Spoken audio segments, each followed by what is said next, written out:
Hello, मैं ज्योति कंवर चौहान। सबसे पहले तो मैं सभी बड़ों को प्रणाम और छोटों को नमस्ते कहना चाहती हूँ। वैसे तो आप सभी को पता ही है, दायसा हुकुम की पुण्यतिथि पर एक प्रतियोगिता का आयोजन रखा गया है। उसमें मेरा विषय है महिला आरक्षण और महिला सशक्तिकरण। आज़ादी के बाद महिला आरक्षण के माध्यम से महिला सशक्तिकरण की शुरुआत सबसे पहले 1996 में संयुक्त मोर्चे के सरकार के दौरान तब हुई, जब सरकार ने इस आशय पर बिल पारित करने के संकेत दिए।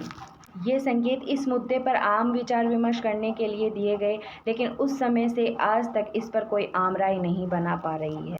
पंडित जवाहरलाल नेहरू जी द्वारा कहा गया एक मशहूर वाक्य, लोगों को जगाने के लिए महिलाओं का जागृत होना जरूरी है। लोगों को जगाने के लिए महिलाओं का जागृत होना जरूरी है। एक बार वह अपना एक कदम उठा लेगी तो परिवार आगे बढ़ेगा, गांव आगे बढ़ेगा और राष्ट्रीय विकास की ओर उन्मुख होगा। भारत में महिलाओं को सशक्त बनाने के लिए सबसे पहले समाज में उनके अधिकारों और मूल्यों को मारने वाले उन सभी राक्षसी सोच को मारना जरूरी है, जैसे दहेज प्रथा, अशिक्षा, यौन हिंसा, बलात्कार, मानव तस्करी, असमानता, कन्या भ्रूण हत्या, वेश्यावृत्ति, मानव तस्करी जैसी कई ऐसी बुराइयां हैं जो देश को पीछे की ओर धकेलता है।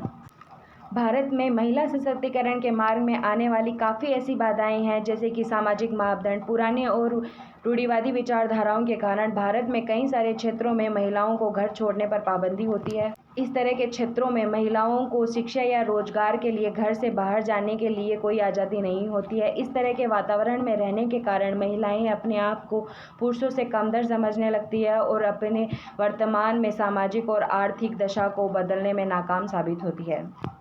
अशिक्षा, महिलाओं में अशिक्षा और बीच में पढ़ाई छोड़ने जैसी समस्या भी महिला सशक्तिकरण के मार्ग में आने वाली बाधाओं में से एक है।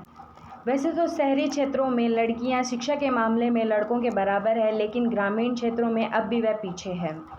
भारत में महिलाओं की शिक्षा दर 64.6% है, जबकि पुरुषों की 80.9% है।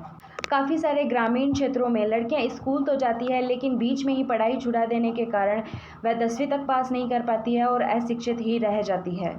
बाल विवाह, हालांकि पिछले कुछ दशकों में सरकार द्वारा लिए गए प्रभावी फैसलों के द्वारा बाल विवाह जैसी कुरीति को काफ़ी हद तक कम कर दिया गया है, लेकिन 2018 में एक यूनिसेफ की रिपोर्ट के द्वारा पता चला है कि अब भी भारत में हर वर्ष लगभग 15 लाख लड़कियों की शादी 18 वर्ष से पहले ही कर दी जाती है। जल्दी शादी होने के कारण वह अपना विकास नहीं कर पाती है और शारीरिक और मानसिक रूप से वह कमज़ोर रह जाती है। कन्या भ्रूण हत्या, कन्या भ्रूण हत्या या फिर लिंग के आधार पर गर्भपात भारत में महिला सशक्तिकरण के रास्ते में आने वाली सबसे बड़ी बाधाओं में से एक है।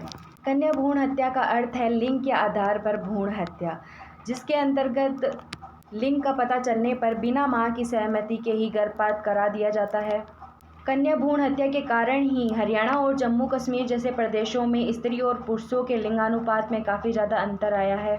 हमारे महिला सशक्तिकरण में ये दावे तब तक पूरे नहीं होंगे जब तक हम कन्या भ्रूण हत्या जैसी समस्या को मिटा नहीं पाएंगे।